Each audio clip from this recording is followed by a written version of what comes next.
Hi, I'm Drew with ClickFunnels Education. Welcome to Click Guides, your guide to using the Funnel Hackers Cookbook with ClickFunnels 2.0. The Funnel Hackers Cookbook is a guide to using several common sales funnel templates to accomplish goals of gaining new contacts and selling products. Working with the recipes in your ClickFunnels account, the Funnel Hackers Cookbook gets you from learning the tools to achieving your goals. You can get a free copy of the Funnel Hackers Cookbook at funnelhackerscookbook.com. In this video, we're going to discuss setting up a workflow to send an email. Setting up a workflow requires you to set up a sending email address. If you haven't already done this, check out our video and help documents on setting up a sending email address. It'll help you to work alongside us as we set up an email sending workflow. In a previous version of ClickFunnels, email sending workflows were known as follow-up funnels. Since workflows can be used for a variety of tasks, this version of ClickFunnels uses the name workflow.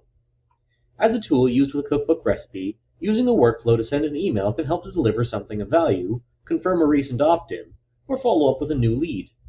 This can help to turn a lead into a contact. A workflow automates this process and can be triggered by a lead reaching a specific step, making a purchase, opting in, or a number of other triggers. Of course, you can't send an email if you don't have an email address, so it's best to set this trigger to after you receive opt-in or sale information. In your ClickFunnels account, go to the Marketing tab and select the Workflows tab. On the Workflow dashboard, click the button marked Add New Workflow. You'll now find yourself on a page asking for details, including a name and run type.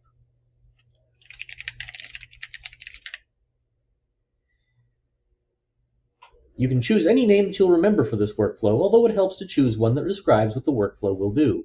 For run type, you have three options.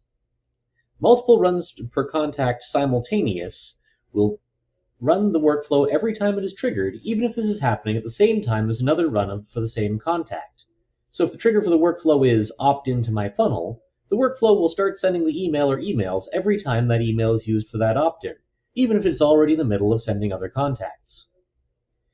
Multiple runs per contact back to back will do much the same, except it will wait for the first workflow to finish for a contact before it starts sending the next one to the same contact. Finally, only one run per contact will run the workflow only once for a given email address. A great choice if you're worried about spamming a contact that might hit the trigger or triggers for a workflow multiple times. You'll now find yourself on another workflow layout page. We'll start by selecting a trigger. Click where it says No Trigger Set, and then on the new pop-up window, click Add a Trigger.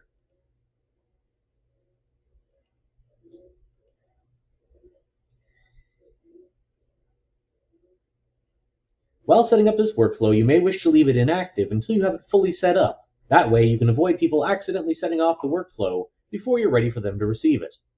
The event type chooses the triggering event that will set off the workflow, such as adding or removing a tag to a contact, a calendar event, a successful order purchase event, an opt-in, or a page view for a visitor that has already successfully opted in or shared their email address.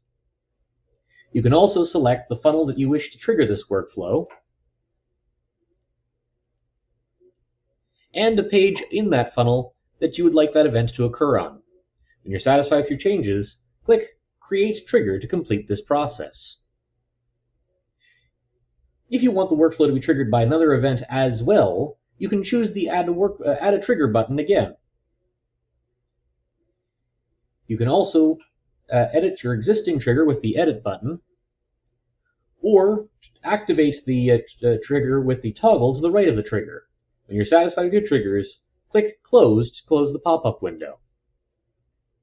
Now that a trigger is set up, click the plus button following the Workflow Triggers window to add an event.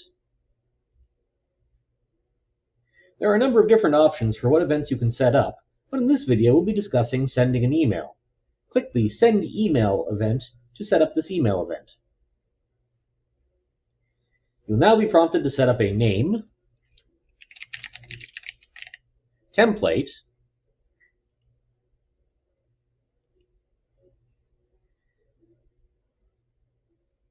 subject, and optional pre-headline, as well as a from address. You can also choose if you want to customize the email by clicking the Design Email checkbox. When you're satisfied with these changes, click Create Step. Since we clicked the Design Email checkbox, we're now being sent to an editor so that we can customize the email to be specific to our specific copy and what we want it to say. When we're satisfied with these changes, we'll click Save and Exit. We can now also return to the workflow by going to the Initial tab, and we may wish to send another email after a little while. In order to delay this second email, we'll need to include a delay event by clicking the plus button under our example email. We'll select Delay. We can choose to delay the second email by minutes, hours, days, weeks, months, or even years. Once we've set up this duration, we'll click Create. Now, our next event will occur 1 day after the first event did. We can then add additional emails or delay events as we see fit to set up an email sequence. Using these tools, you can use the workflow to send an email sequence triggered by an event in your funnel. For more information about the ClickFunnels tools and Funnel Hackers Cookbook, check out our other videos in this series.